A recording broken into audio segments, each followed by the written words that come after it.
Hi friend, அஸ்ஸலாமு அலைக்கும். எல்லோரும் நல்லா இருக்கீங்கன்னு நம்புகிறேன். இன்றைக்கி சேமியா மில்க் பாயாசம் தான் செய்ய போகிறேன். வாங்க எப்படி செய்யலான்னு பார்க்கலாம்.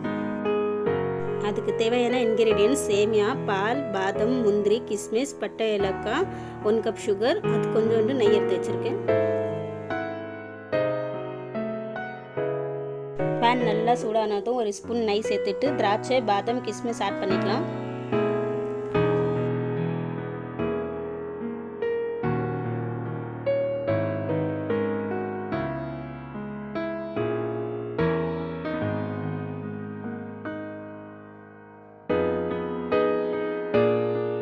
கிஸ்மிஸ் நல்லா ஊதி வந்ததுக்கப்புறம் அந்த ஸ்டேஜில் எடுத்துக்கலாம். மறுபடியும் அந்த பேன்லேயே கொஞ்சம் நெய் ஊற்றி சேமியாவை வறுத்துக்கலாம்.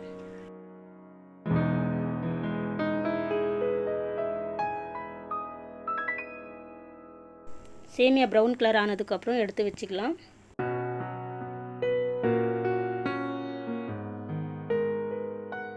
அதுக்கப்புறம் அந்த பேன்லேயே 1 டம்ளர் தண்ணி ஆட் பண்ணிவிட்டு 1 கப் சுகர் சேர்த்துக்கலாம். சுகர் கொஞ்சம் கரிஞ்சதும் நம்ம வறுத்து வச்சுக்க சேமியாவை ஆட் பண்ணிவிட்டு பாதம், முந்திரி, கிஸ்மிஸ் ஆட் பண்ணிக்கலாம். சேமியா கொஞ்சம் குக் ஆனதும் மில்க் ஆட் பண்ணிக்கலாம்.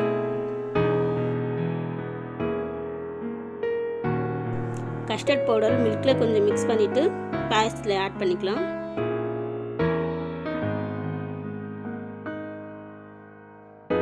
மீதி இருக்கிற பாதாமை லாஸ்ட்டில் மேலே தூவி விட்டுக்கலாம்.